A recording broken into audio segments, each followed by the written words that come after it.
berpikir kiaminkan. Berarti yang kita inginkan sama Allah bukan umur yang panjang, bukan umur yang pendek, tapi umur yang penuh berkah. Maka ada doa yang diajarkan oleh Rasulullah. Ikuti sama-sama. Bismillahirrahmanirrahim. Allahumma barik lana. Terus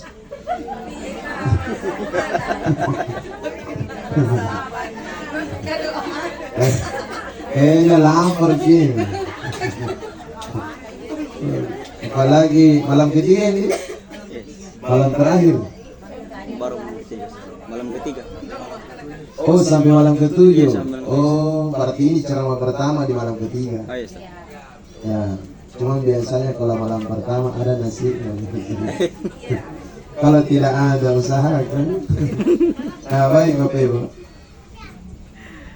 Berarti doa yang kita harus baca ikuti. Bukan itu tadi doanya. Kamu belum pas selesai bilang tidak makan. Nah, ulang. Bismillahirrahmanirrahim. Allahumma barik lana fi umurina. Masih mau bilang doa mana? Bilang kalau lapar. Bismillahirrahmanirrahim. Bismillahi masyaallah la yasukul khaira illallah. Bismillahi masyaallah la yasrikus su'a illallah. Bismillahi masyaallah ma kana min ni'matin fa min Allah. Bismillahi masyaallah la haula wa la quwwata illa billah.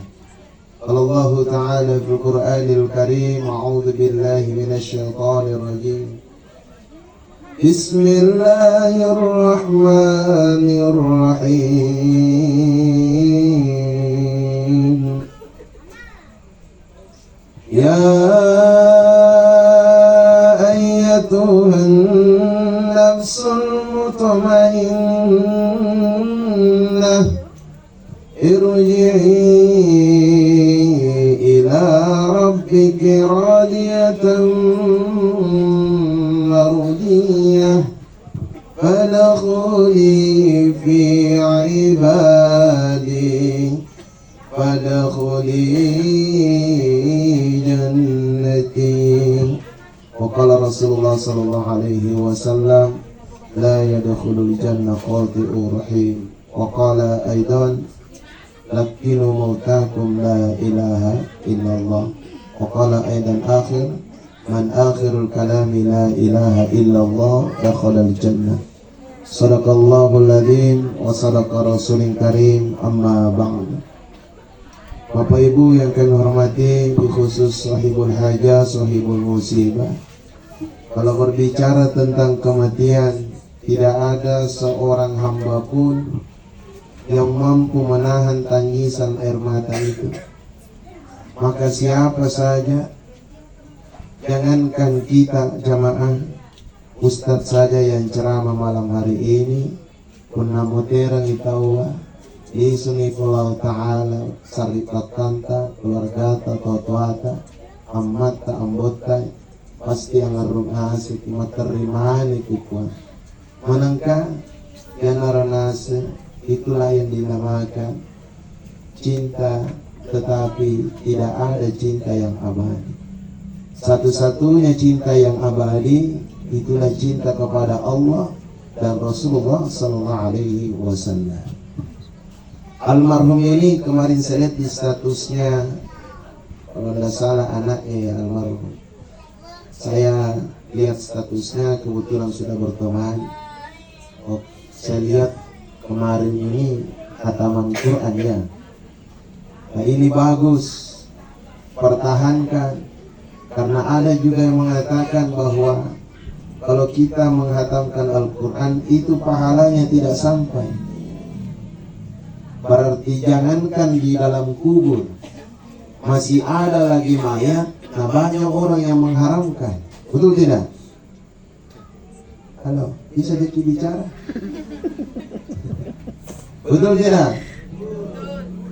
Nah sekarang saya jelaskan. Selalu bertanya mana dalilnya kalau kita mengaji pada saat masih ada mayat, mana dalilnya apakah itu sunnah Rasulullah? Bagaimana mau ada sunnahnya Rasulullah? Nabi masih hidup, belum ada Al-Quran. Kalau kalamullah, ayat suci Al-Quran itu sudah ada. Tapi kalau Al-Quran yang belum ada.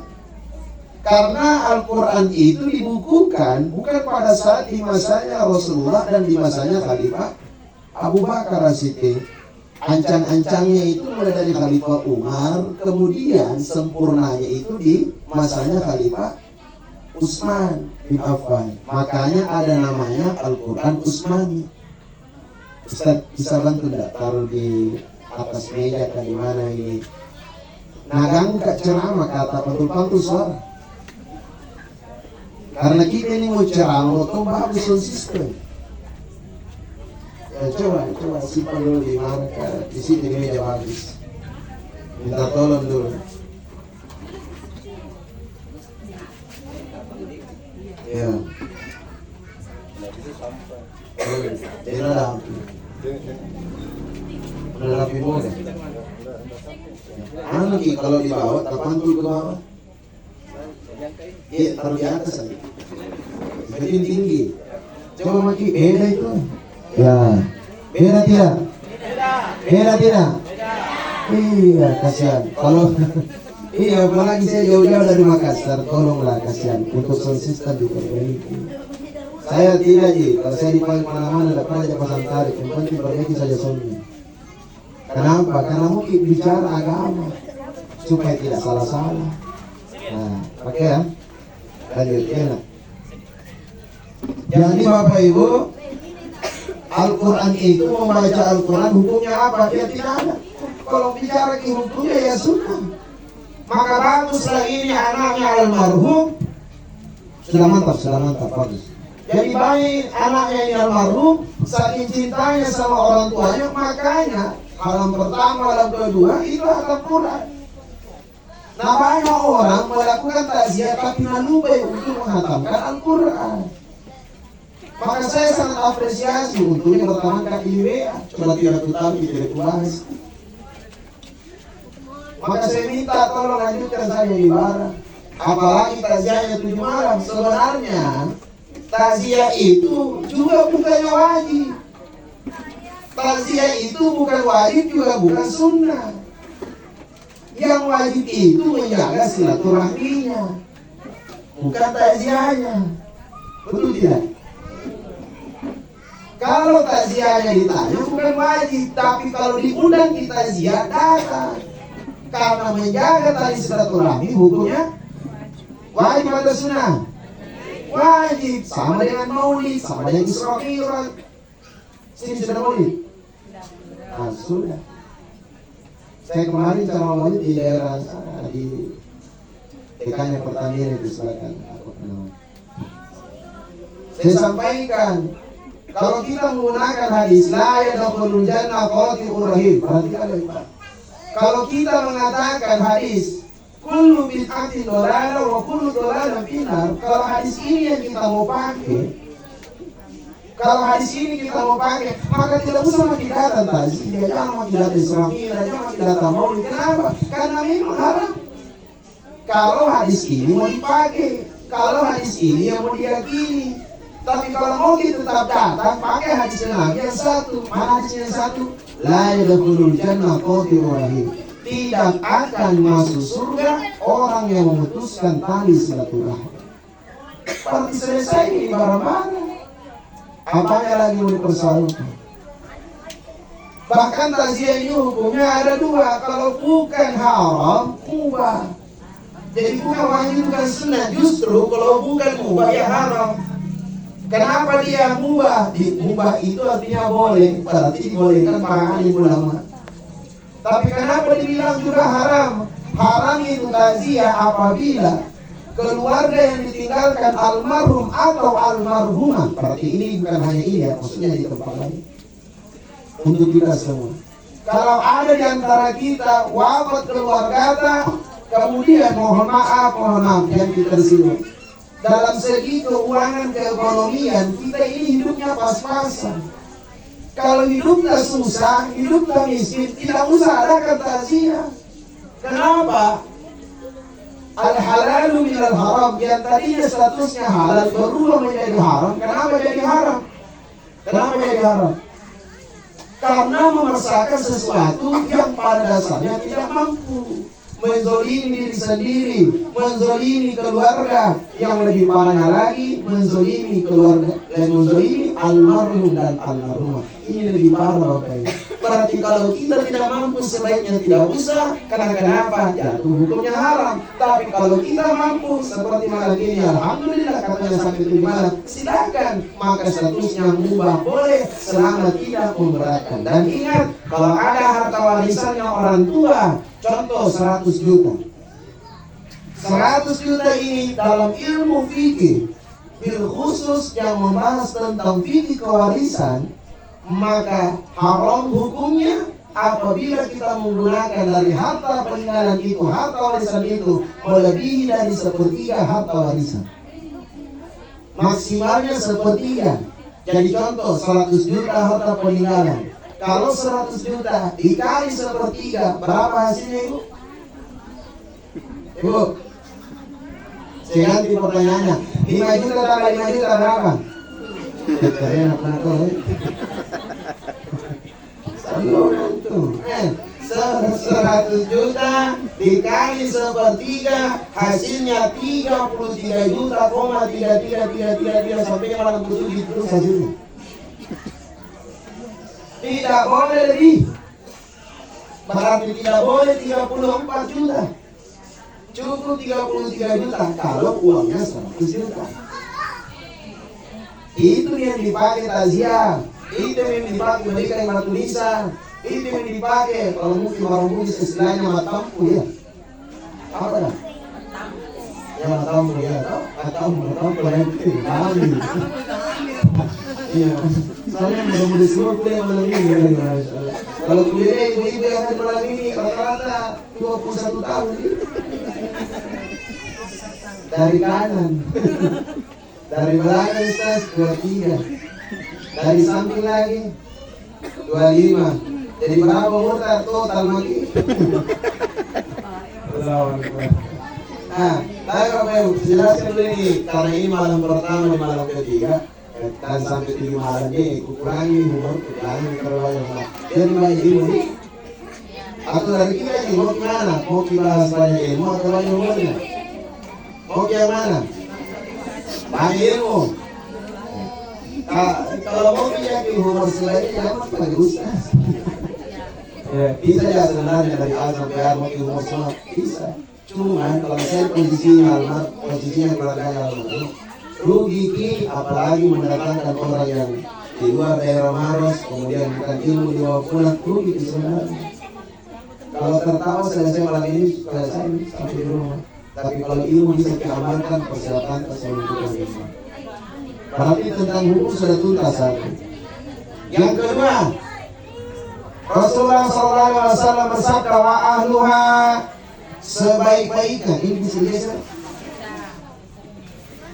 Hari ini, insyaallah. Itu orang ceramah, kita orang mau konser. Betul ya?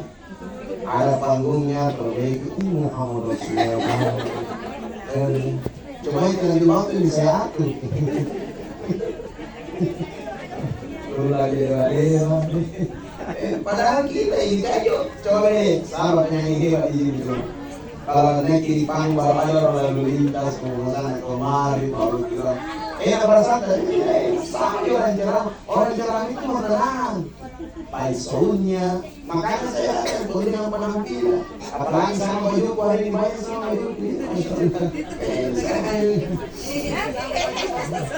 kita boleh sama. Tetapi ada pepatah mengatakan bahwa cinta tak selamanya harus memiliki. Makanya saya ajak dua anak antisipasi. Terus hari kita entah.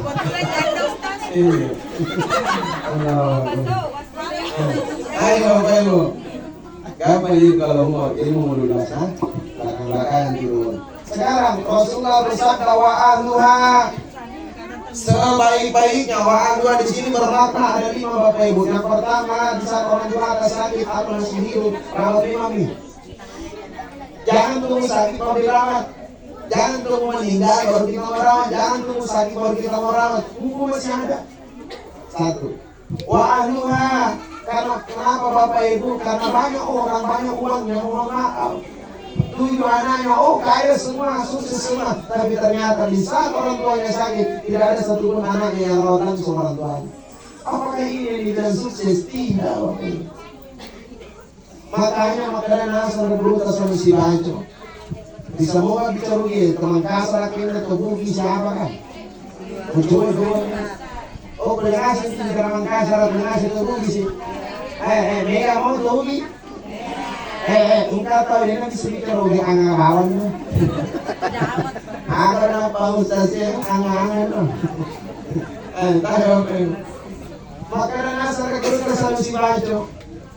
Allahumma yarham, semoga Allah merahmatinya. Setelah Kuantan ketemu di Sulawesi Selatan, ada nasi pange mega di Tomaca, tapi dia nama dia cengatinnya.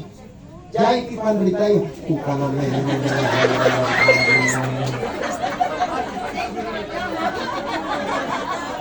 Menyala.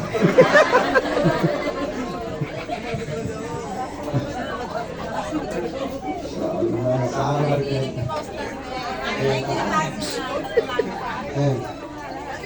Satu ada lagi dia memang begitu. Kebetulan 2 tugas malam ini. Yang pertama tugas ceramah, yang kedua menjamu tamu. Kalau mau ibadah dia susun bersita, insya Allah. Tak kalah bulu mah. Bapak Ibu, perhatikan dulu. Wa ahluha. Nah banyak orang itu, mohon maaf, banyak hartanya tapi bukan dia rawat orang tuanya. Ini kerugian yang besar, Bapak Ibu. Yang kedua, wahluha. Siapa yang maksud sini wahluha? Sebaik-baiknya adalah keluarganya. Yang apa? Yang memandikan mayatnya orang tuanya. Yang ketiga yang mengkafani. Yang keempat yang menyolati jenazah. Dan yang kelima yang memakamkan jenazah. Ada 5 biar kopi kalau kita. Jadi sponsor. Iya, tak lama ceramah. Baru sampai ceramah ini ada tontok itu ya. Banyak manusia tadi itu lewat kandang. Itu tadi dari surga.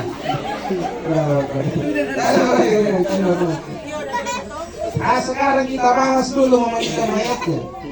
Di Makassar banyak sekali orang karena tidak paham atau gagal paham dalam memandikan mayat, sehingga karena kenapa? Yang memandikan mayat itu saya sedang mau meninggal itu saya. Kenapa? Orang tidak mau belajar apa yang bilang Ustaz didikan. Mohon maaf kalau kita yang didik besok nanti kita mati, nanti kita wafat, lebih didik lagi daripada orang kita bilang.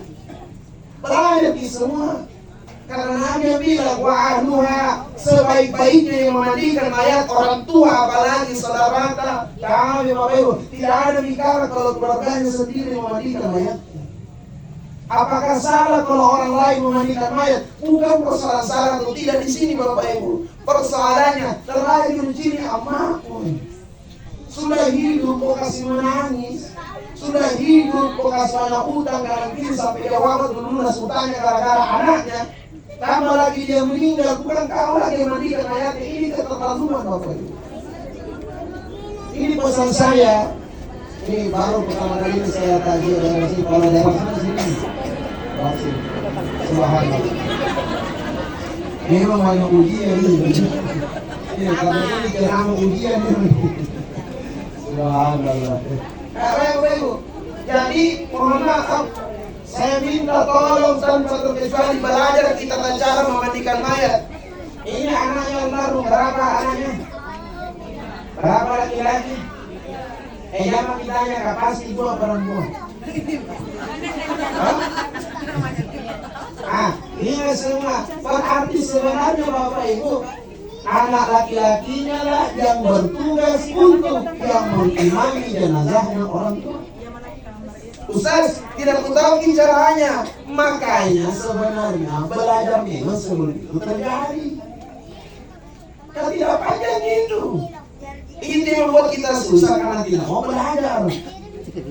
Dan lebih panjang salat subuh daripada salat jenazah, betul tidak?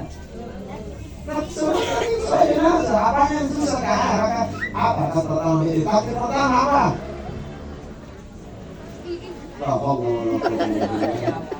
Takbir pertama apa dibaca? Al-Fatihah. Ini kan banyak laki-laki tidak ada yang bicara. Bapak, Bapak, boleh ini cari, kan? Nanti ada sendok ini. Oh Bapak, tidak tahu selalu imami orangnya. Tidak tahu selalu mengalami jenazah. Takbir pertama apa? Apa? Al-Fatihah. Yang kedua, salawat. Yang ketiga, doa. Yang keempat, ya doa. Ya, sama doa. Makanya untuk takbir keempat dia tidak ada dibaca apa-apa. Ini pentingnya paham fikih. Pentingnya kita belajar ini semua. Pentingnya ilmu. Persoalan takziah paling penting dan dibahas yang kayak begini sebenarnya. Saya ini prihatin untuk takziah ini. Saya lihat kenapa sudah jarang orang bahas ilmu. Cuma sebenarnya kalau orang tidak mengantuk, kita harus kasih rujuk. Bahasanya bahasa kampus, bahasa akademisi itu dirubah ke dalam bahasa masyarakat supaya masyarakat mudah memahami. Seperti hari ini, mudah tidak kita pahami? Mudah tak? Takbir ketiga doa, takbir keempat doa. Kalau dia laki-laki, Allahumma fir lahu, ayo sama-sama. Kalau laki-laki, Allahumma fir. Kalau perempuan, fir laha. Kalau benjok, Allahumma fir lahu ha. Tak kalah digabung. Diuntung juga malaikat. Ulama juga tidak tahu apa kalau benjok ya. Tadi bawa. Kamu di sama itu. Allahumma fir lahu warhamhu wa'afi wa'afahmu. Sampai situ saja, jangan sampai panjang-panjang boleh. Nanti takbir keempatnya Allahumma la tahrina ajar la tabdina bapa firana walau. Ini saja, apa susahnya? Tidak ada yang susah. Intinya kemauan. Minimal kalau tidak mau jadi imam untuk orang lain, minimal imamilah diri sendiri dan orang tua dan keluarga. Minimal itu. Kenapa? Biar lagi ada pakai di masjid, biar lagi ada ulama besar di masjid, lebih afdal anak kandungnya almarhum dan almarhumah yang memimpin sholat jenazah pada saat itu.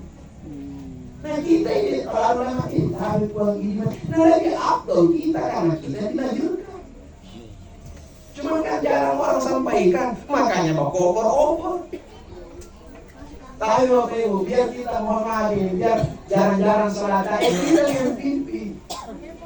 Caranya bagaimana? Ya belajar.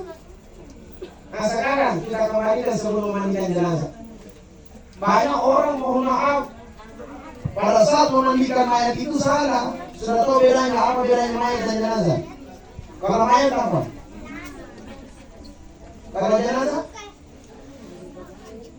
Halo? Ini sesi cari atau apa? Begini nah, karena ini baru kita ketemu. Saya kasih tahu kalau saya diundang ceramah satu, banyak praktek. Kenapa? Rugi bagi saya kalau saya ceramah itu tidak ada praktek. Dua, kalau saya ceramah suka kak, siapa jamaah? Kenapa? Kalau kita hanya diam-diam, itu mohon belum tentu datang itu berkah. 3 huruf kita sebut iye sama 5 huruf TIT ada K itu ji Bu. Nah ini mau kita lakukan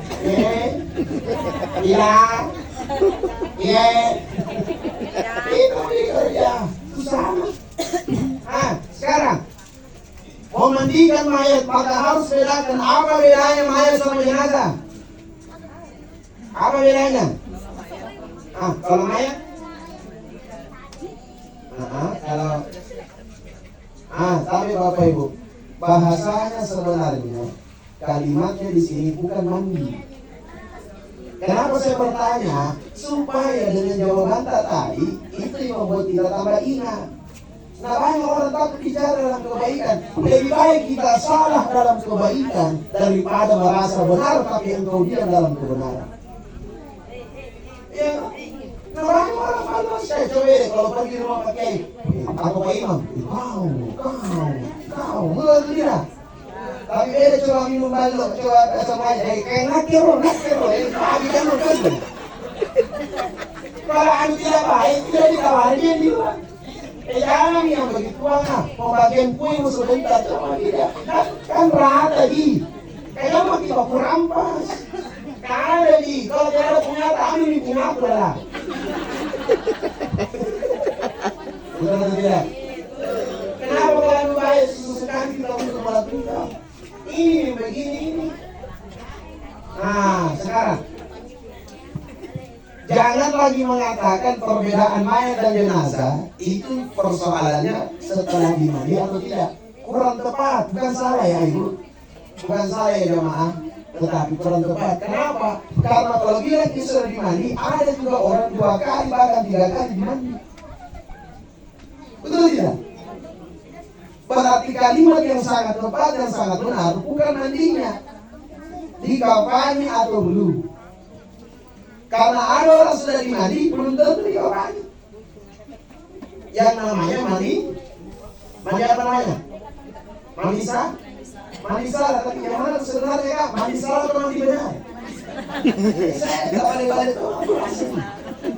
Yang mana benar ini? Mandi salah atau mandi benar? Maksudku kalau mandi salah ya mau boleh kasih mandi ke salah. Itu aja kita. Sama dengan mandi salah, masa salah dulu? Masa salah? Iya benar. Namanya sesalah kamu jadi mau dimakan. Sudah lah urusan itu dulu. Nah sekarang berarti perbedaannya di mana? Kalau belum dikafani mayat namanya. Kalau sudah dikafani jenazah namanya. Jadi jangan dibilang sudah dimandi karena keliru, akan terjadi perbedaan pemahaman. Ini salah satu faktor kenapa banyak orang berkelahi tetapi tidak paham dasarnya. Penting ini. Nah sekarang bedakan yang namanya bersih dan suci. Yang mana kali bilang bersih, yang mana kali bilang suci. Banyak orang memandikan mayat habis itu sabun gosok. Nah bilang suci, padahal bukan Bapak Ibu. Itu mungkin bisa jadi bersih tapi belum tentu suci. Ada namanya suci di sini? Ada? Kalau kotor ada. Nah, mau nggak saya jelaskan ini bagaimana perbedaan antara suci dan bersih? Mau? Susah syarat mau tidak? Nah, pertanyaan yang kedua karena mau dijelaskan siapa mau jadi mayat?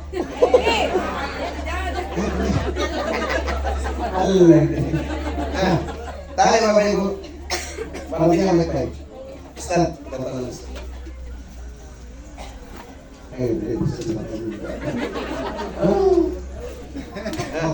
Ayo Ustaz, pegang mic. Jadi Bapak Ibu.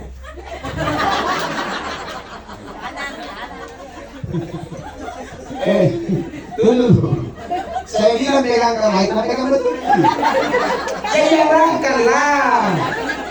Allah Tuh, sudah makin menikah kan? Salah satu faktor yang membuat kita belum menikah ini. Berapa umur kan? Kenalan gitu dulu sama namanya. Berapa umur kan? 23. Berarti 2 tahun lagi harus menikah. Kenapa? Saya menikah umur 25. Istri umur 19 tahun saya nikah. Kamu cari Anda. Oh Allah. Yang legend saya mau cari yang muda, masa kita yang muda mau cari yang tua? Sekarang. Ingat baik-baik. Jaga baik-baik karena ini seorang fatilah, seorang imam hafizul Quran 30 juz, masya Allah. Saya pikir kalau kayak begini tidak capek sih mau cari pasangan. Tapi kan satu hal Dinda, umur itu, ya, jodoh itu di tangan Tuhan. Tapi ada aturan lainnya, umur 20 sampai 30 tahun jodoh di tangan Tuhan. Tapi kalau 30 tahun ke atas Tuhan dapat tangan. Masih ada 7 tahunan. Oke, pegang itu.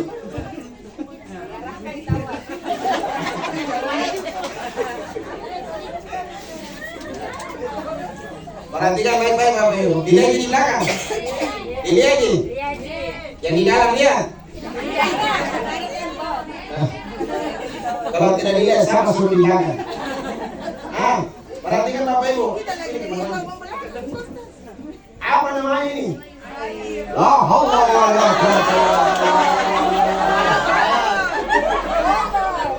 mayat. Ada lain botot.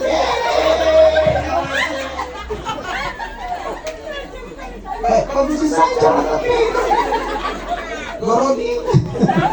Ini leher makan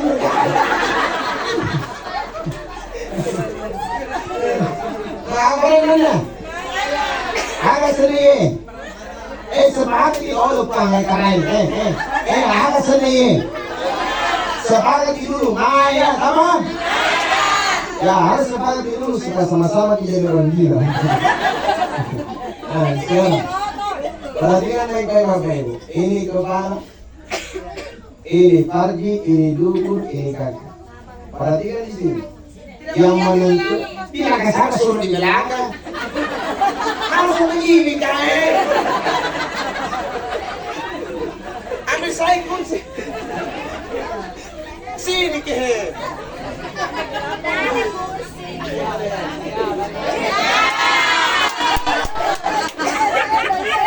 Naik di atas itu. Naik di atas itu. Naik dulu di situ tak bangkit. Pasang juga pula. Tarik, perhatikan. Kepala, baju, dubur, dan kaki. Perhatikan baik-baik di sini Bapak Ibu. Banyak orang memandikan mayat tidak, mohon maaf, tidak angkat ini. Keliru kalau kita memandikan mayat tidak diangkat badannya karena tidak suruh najis kan. Ini paling penting. Karena orang memandikan mayat tidak langsung disucikan, pas seluruh najis kan. Kasih keluar dulu itu najis, baru kita sucikan. Sabun bukan mensucikan, tetapi hanya membersihkan. Saya kita menjelaskan kalau kuda-kuda ini. Pokoknya itu kita. Tapi sini.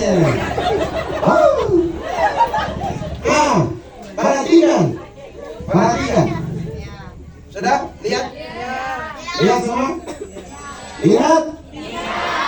Tidur. Sekarang yang paling penting menentukan suci tidaknya bukan Pak Kiai, bukan Pak Imam, bukan ulama, tetapi yang menentukan suci tidaknya ini mayit. Siapa yang berada di bagian farji dan duburnya, dialah yang menentukan suci tidak. Ingat baik-baik ini. Ini pembelajaran singkat ini disampaikan di persoalan yang lain-lain kasih kita tahu toh. Tapi ini yang paling penting Bapak Ibu. Sekarang harus kita tahu dulu ini bahasa fikih. Ini namanya farji, ini namanya dubur. Apa artinya itu farji? Ayo. Apa itu dalam farji? Farji. Tadi pusar Muhammad Rasulullah. Memang ini selama sudah di corona tak paling banyak rokoknya. Apa itu farji? Ya betul, pelaminan.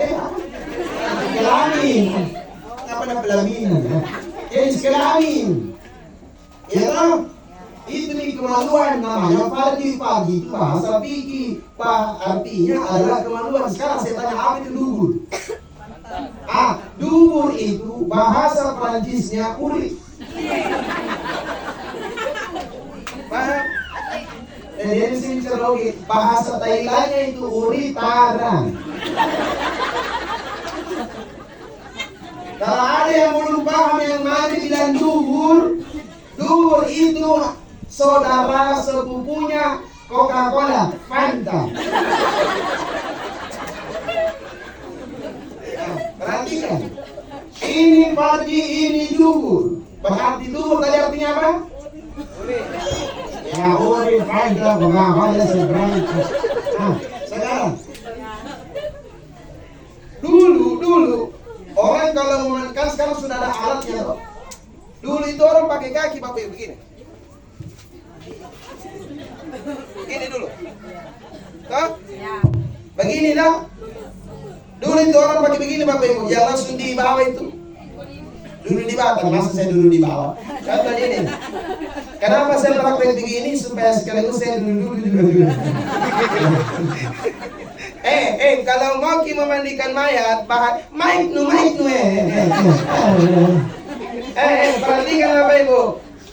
Itu orang kalau memandikan mayat, bahagi memang siapa di kepalanya, siapa di dadanya, siapa di farjinya, di duburnya. Kalau farji pakai dengan dubur, karena memang satu paket itu plus minuman. Kemudian siapa di bagian paha sampai di lutut, dari lutut sampai di kaki. Kenapa harus dibagi memang? Supaya tidak kacau dalam proses memandikan mayat. Karena ada orang karena terlalu cintanya mau semua pegang. Betul tidak? Kasih dekat sayang. Kasih. Capek dia. Entah ya, dulu aja. Dia bilang kalau dia Ustaz diterang punya itu, jangan dulu pakai kita. Jadi caranya dulu orang itu pakai kaki begini. Ya, kita tahu apa maksudnya ini. Ini salah satu tujuannya orang menggunakan kaki dulu seperti ini.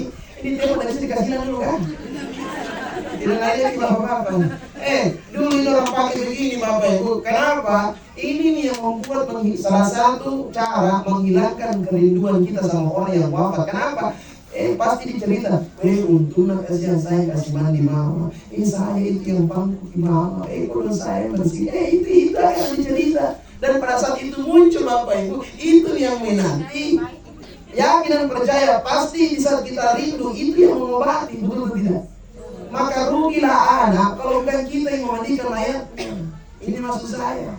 Tapi jangan gara-gara ini menjelaskan, tidak ada yang memakai itu alat. Karena sekarang sudah ada alat yang sudah canggih. Baik, terima kasih. Sekarang, naik lagi. Jangan minta lagi dulu. Tangan lagi sama. Bisa lagi? Oke.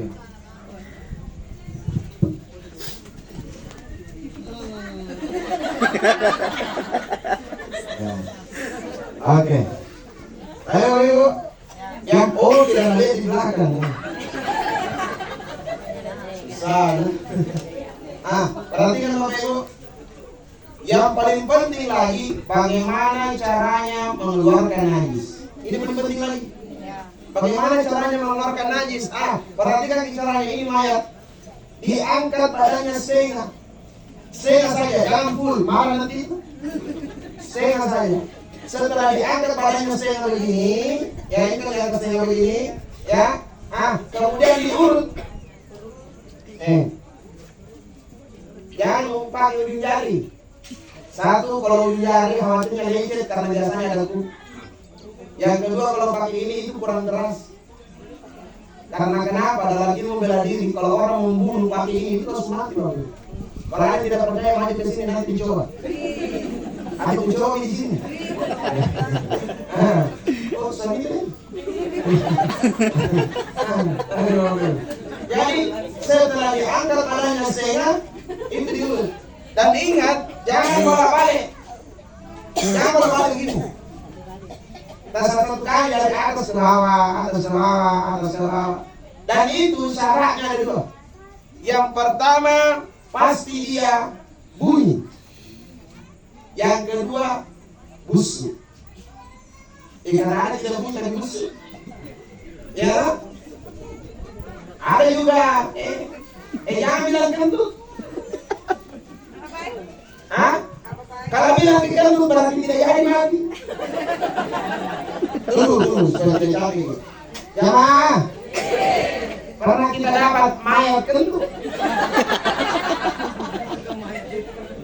Betul tidak? Hanya orang ini gitu yang kentut. Berarti kalau dia kentut tidak jadi mati. Berarti bu, ya bunyi. Coba bilang, jangan bilang kentut itu orang yang hidup. Nah, bunyi, kenapa bunyi? Biasa itu bunyi itu serambang. Coba perhatikan baik. Ini kan diurut begini. Itu bunyi biasanya itu. Itu bunyi itu. Bunyi itu begitu. Kenapa kita tutup hidung tak busuk? Kenapa begini? Hidung kayak gini, itu berlari itu bunyi itu. Ini untuk orang yang normal apa itu?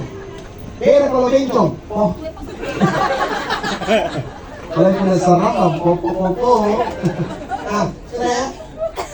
Biasa kita lihat ada itu sapi di kurban, ada itu kotorannya di ujung Coca-Cola, ya, di ujung Fanta, ya. Ada tidak? Selama ini kita kalau meninggal ada sisa-sisa najis. Itu yang mau disucikan. Namanya orang asal cuci-cuci begini. Nah, belum disuci karena kita tidak angkat. Banyak itu orang tidak angkat begini, yang percaya tidak keluar najis.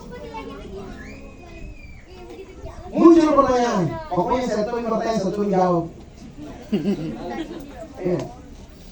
Sekarang, bagaimana kalau misalkan tidak ada dua syarat tadi? Ustaz, ada mayat saya mandikan, seorang ulama, saya mandikan, sudah ini saya angkat, sudah ini saya urut, ternyata tidak keluar bau dan tidak keluar juga bunyi. Bagaimana ini Ustaz? Apakah ini tidak mau keluar najis atau bagaimana? Bisa jadi sebelum dia meninggal, sucikan dia menjadinya. Orang dulu banyak begitu. Betul atau tidak? Sekarang masih ada orang begitu. Ada tapi itu jarang. Makanya paling keimanan bisa perbaiki semua cara istimewa. Banyak orang disiksa dalam kubur bukan karena meninggalkan sholat, karena tidak bagi cara istimewa pakai. Dia mengenai cara istimewa. Barang siapa yang tidak bagus caranya istimewa, maka nanti akan disiksa palu-palunya muka dan nakir. Sakitnya itu palu-palunya muka dan nakir. Satu kali pukul, rasa sakitnya sebanyak 22 sikunya orang dewasa. Satu kali pukul. Itu kedalamannya kalau itu 22 sikunya orang. Baru sekali pukul itu, bagaimana kalau dipukul terus? Maka jangan main-main. Baik yang memandikan maupun yang dimandikan sama yang akan didapatkan. Makanya perhatikan semua. Terakhir dalam hal ini, terima kasih. Terima kasih banyak. Ini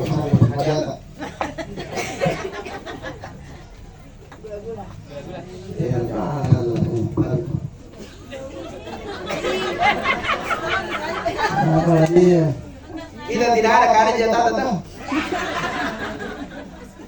Terima kasih. Terima kasih. Ada sama-sama. Dia ada minta kembali anunya.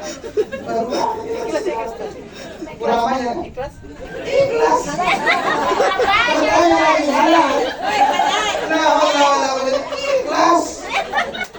Kenapa kurang banyak kan? Kurang banyak kan? Kurang banyak kan? Itu lagi om bensin mana? Pokoknya kata orang mobil. Iya, karena saya dari sini mobil Alphard. Iya, Alphard Lotus. Ya, karena tidak jadi di Alphard makanya saya beli Agya. Apa itu Agya? Apa ini selalu kau bahagia. Ya, sekarang yang paling penting dalam tata cara memandikan mayat yaitu setelah tadi dikeluarkan najisnya, setelah keluar tadi najisnya, maka cara yang berikutnya untuk menentukan suci tidaknya ini mayat, untuk menentukan bahwa dia sudah suci atau belum, maka siapa yang berada di bagian farji dan nuri, maka dialah yang menentukan suci tidaknya. Bagaimana caranya? Jari tengah. Langsung saja di tengah, karena sebenarnya panjang ini kalau mau dikurang semua.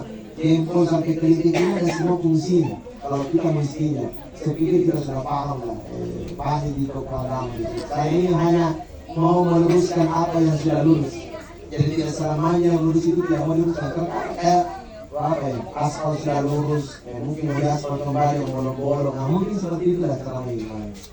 Jadi memang persoalan kita sudah tahu itu tidak. Nah sekarang bagaimana caranya menentukan jari tengah yang kita pakai cebok? Apa artinya istinya? Apa itu istinya?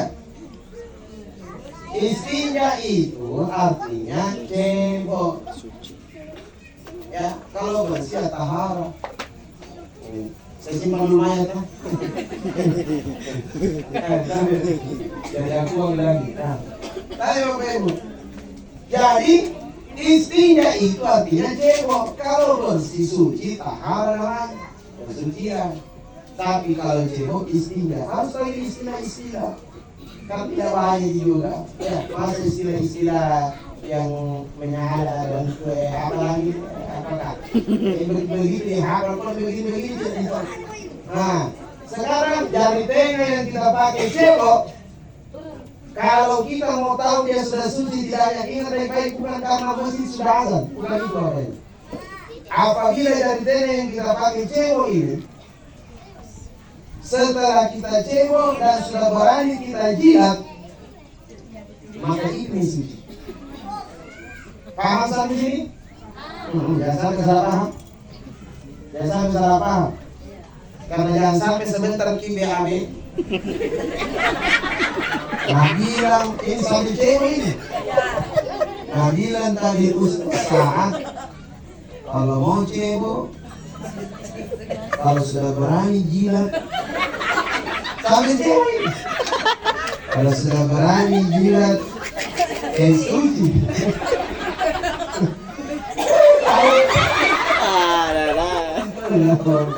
Jalan gila. Maksudnya itu seakan-akan berani digilai. Tanpa digilat kan ada yang namanya perasaan. Makanya hati kecil itu tidak pernah berdusta.